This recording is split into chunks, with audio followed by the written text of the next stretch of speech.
성도에게 내리신 기회란 기도로서 구할 수 있도록 하여 주심이니 땅의 것을 구하고 땅의 것을 얻으라 하심이 아니니라.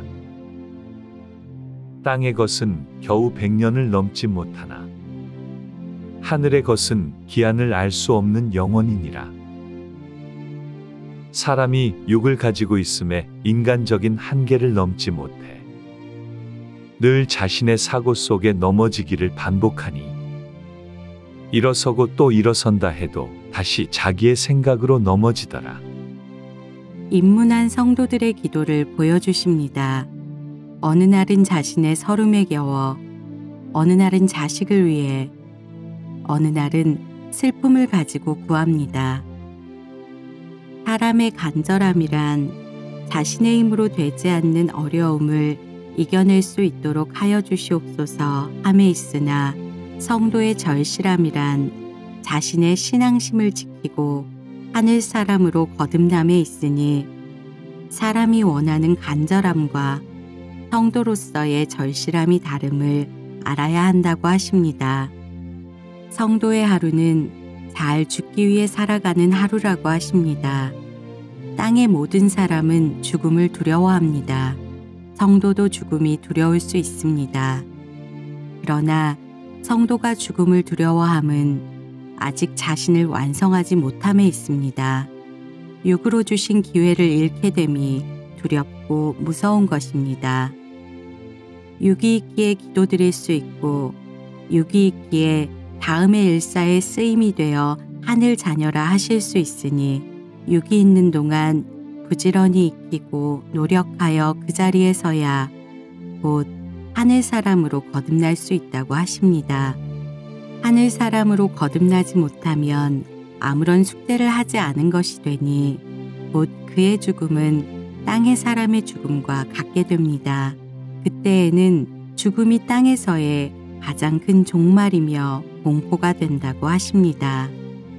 성도가 잘 살아간다고 함은 스스로 바르고자 노력하여 하루하루를 하늘 사람, 하늘 자녀로 더욱 나아옴이며 그렇게 노력하여 자신을 성실히 지켜온 시간들이 곧 땅에서 공고한 기도탑이 되어 영롱히 빛나니 그때에 하늘께서 응답하여 주신다고 하십니다. 2장 기도를 드릴 때 욕심, 사심, 욕망을 먼저 내려놓을지라. 자신이 원하는 계획과 정답을 가지고 기도하니 늘 기도를 이루어 주지 않으셨다. 하늘을 원망함이라. 하늘을 원망하는 자 자신의 마음부터 돌아볼지니 하늘에서는 땅의 사람의 욕망에 답하실 수 없음이라. 땅의 사람의 욕망인 부와 권세, 지위와 명예 등은 모두 땅에 국한된 것임이라. 땅에 국한된 것에 응답하시는 하늘이 아니시니 성도들은 자신들의 기도를 돌아보라. 하늘에서 응답하실 수 있는 기도를 드리는지 땅의 것을 구하는 모습으로 답하실 수 없는 메아리를 울리는지 돌아보라. 높으신 하늘에서 땅의 삶을 살피지 않으심은 외면이 아니시니 이미 땅으로 모두 주셨기에 그러하심이라. 땅으로 자연의 섭리와 순리를 두시었음에 사람이 충분히 살아갈 수 있도록 하셨음이라. 사람이 자신이 일구지도 않은 땅에 터를 잡아 먹고 마시며 일생을 해와 달로 빛을 삼고 바람으로 땀을 식히니 이는 무의도식과 같음이라. 하늘에서 땅으로 베풀어 주심을 다시 거두지 아니하심은 사람을 위함이시니 그로써 모든 응답과 은혜를 이미 내려주셨음이라. 성도들이 아침이면 피곤하다, 저녁이면 괴롭다고 하니 그 모습이 어리석다고 하십니다. 아침이면 하루를 허락해 주심에 감사드립니다. 하루를 잘 살아가겠습니다. 베풀어 주심에 감사드립니다. 저녁이면 오늘 하루가 무사무탈하게 하여 주심에 감사드립니다. 제게는 귀하고 귀한 하루였습니다. 오늘 하루 동안 베풀어 주신 모든 것에 감사드립니다. 라고 함이 이치에 맞으나 그리하는 이가 드물다고 하십니다. 사람이 땅에서 태어났다는 이유로 땅으로 베풀어 주시는 자연의 모든 혜택을 당연하게 받았다고 하십니다. 그 당연함이 때로는 하늘 아래 방종이 되고 거만과 오만이 되고 자만과 교만이 되었다고 하십니다. 무엇도 가지고 태어나지 못한 자가 양손에 잔뜩 쥐려고만 하니 그 쥐고자 하는 것은 어디로부터 온 것인가? 자신이 가지고 태어난 것이 무엇인지를 보라. 무엇도 없었고 죽음의 순간에 무엇도 가져가지 못하더라. 사람이 생하여 노하고 병하여 사하니 이것이 삶의 이치인가? 사람이 세상에 태어나 가장 가치로워짐은 무엇에 있는가? 바로 자신의 시작과 끝을 알기 위해 주신 기회의 생이니라.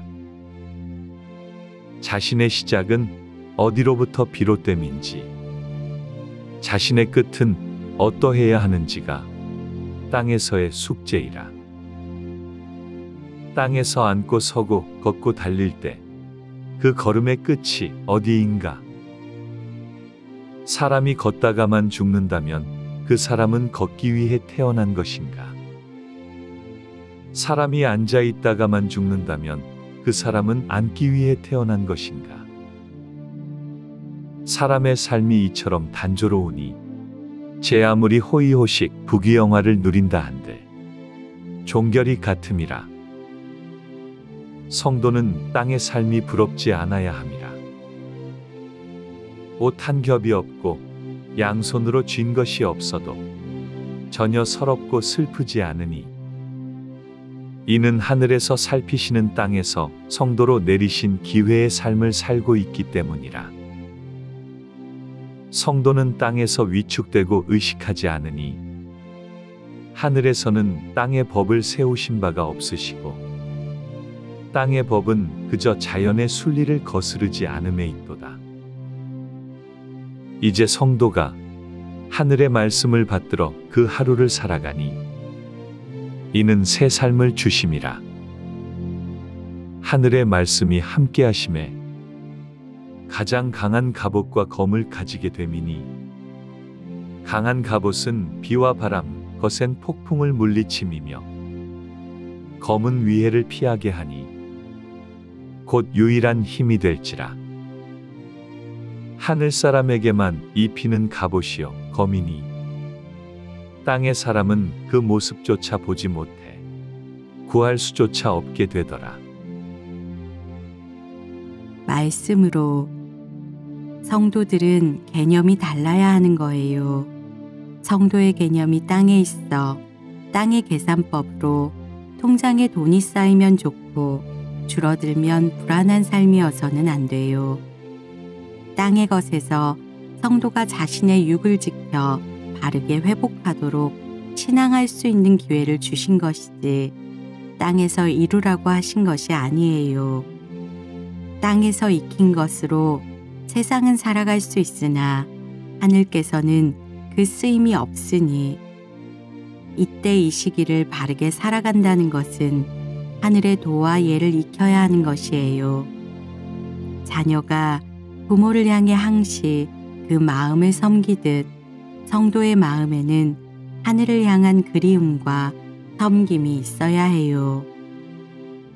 섬김의 마음이란 고개 숙임이니 하늘께서 보시기에 항시 단아하고 곱고 맑아야 하는 것이에요.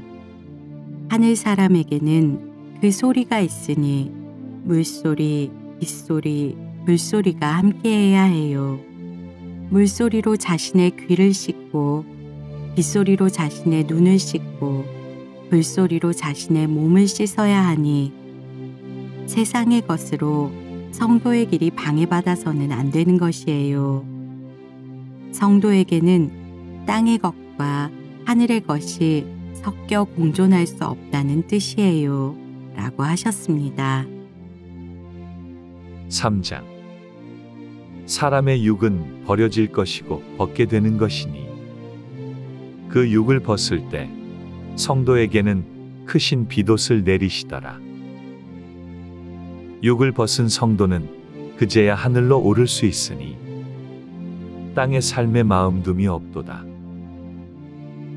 하늘이시여, 하늘이시여, 하늘이시여, 언제까지 이렇게 기다려야 하옵니까? 저를 데려가소서. 땅의 삶이 저에게 중요치 않으니 하늘의 쓰임에 저를 두소서 하는 너희 영의 소리가 들리지 않더냐. 너희 영은 하늘을 구하고 눈물로 어버이를 그리워할진대. 사람의 육을 가진 성도들이 그 울림에 함께하지 못하고 말로만 하늘 배웁기를 바란다 하니 하늘이 어디이신지 너희들이 아느냐. 함부로 하늘을 운운하는 자 성도라 할지라도 그 화가 미치리라. 하늘을 아는 이 땅에 속해 있지 않으니 땅에 속한 자들은 함부로 하늘을 부르지 말라. 그 입에 화가 있을지라. 성도들의 이마로 영롱한 작은 빛이 반짝반짝 빛납니다. 그 빛은 셀 수 없이 오랜 세월을 담고 있었으니 그 세월은 인간의 사고로 측량할 수 없는 긴 기간입니다. 그 빛은 말합니다. 하늘께서 계심에 감사드리옵니다. 제가 이제야 하늘을 배웁니다. 선천의 환난 속에 크신 어버이님 전을 등지고 배역하게 되었으니 그 죄를 씻을 길이 없습니다. 수없이 길고 긴 세월을 지나 오늘이 되었나이다. 다시 없을 기회를 주심에 제가 바르게 나아가기를 바라옵니다. 저를 구원하여 주시옵소서. 저를 버리지 마시옵소서. 간절하고 간절한 이 기원을 너희들이 모른다고 하니 어찌하면 좋겠는가 하시는 한탄의 음성이 전체 성도들에게 물처럼 비처럼 흐릅니다. 세상의 사람들이 앞다투어 자기의 안위만을 위할 때 성도들은 화합하여 하늘을 받들어야 하니 세상에 환난이 오고 어려움이 올 때에 답하실 하늘을 맞이할 준비를 해야 함이라. 성도가 하늘이 계심은 아나 하늘이 어디시온지 하늘에 어찌 닿을지 알지를 못하니 답답하고 안타깝도다. 성도가 육으로 기도를 드림은 하늘에 닿기 위한 길을 만들미니 하늘의 음성에 닿아야 하고 하늘의 축복에 닿아야 함이라. 기도를 드려 하늘에서 내리시는 빛을 입어야 세상의 해를 피할 수 있고 기도를 드려 하늘의 음성을 들어야 세상의 환난을 대비할 수 있으니 이때 이 시기 성도들에게 내리신 삶의 시간은 곧 하늘을 알게 하시는 기회이심이라. 어린아이가 태어나 부모를 모르다가 점점 자라남에 아버지 어머니를 알아 부르고 찾듯이 성도들도 그처럼 키우고 계심이라. 내가 너의 부모라 하더니 어느 날은 다른 자를 찾고 부르니 다시는 그 모습이 보이지 않더라. 말씀으로 성도들이 바르고 또 바르게 나아와야 함은 하늘의 빛으로 옷을 입고 하늘의 말씀으로 삶을 살아야 하기 때문이에요. 사람이 내일을 모르면서 자기는 알고 있는 양 자만하니 그 모습이 마치 어두운 길에서 더듬는 것과 같아요. 성도 가운데 눈이 보이지 않는 자, 귀가 들리지 않는 자, 혹은 말을 하지 못하는 자가 있으니 그 병을 고치려면 기도로써 하늘과 닿아야 해요. 하늘의 빛과 말씀으로 씻고 씻어야 눈이 빛나고 귀가 맑히며 입이 열리니 사람의 힘으로는 할 수가 없는 거예요. 성도들이 자신의 상태를 판단해야 하니 나의 눈이, 나의 귀가, 나의 입이 얼마나 아픈지 진단하여 고침받도록 해야 해요. 라고 하셨습니다. 셀라 셀라 셀라 셀라 셀라 셀라 셀라. 엘리사님께서 금빛 동그라미를 내려주시며 저의 머리로 축복하여 주십니다. 말씀으로 애광 잘 기록하며 바르게 익혀오도록 해요. 오늘은 여기까지 하도록 해요. 라고 하셨습니다. 셀라 셀라 셀라 셀라 셀라 셀라 셀라.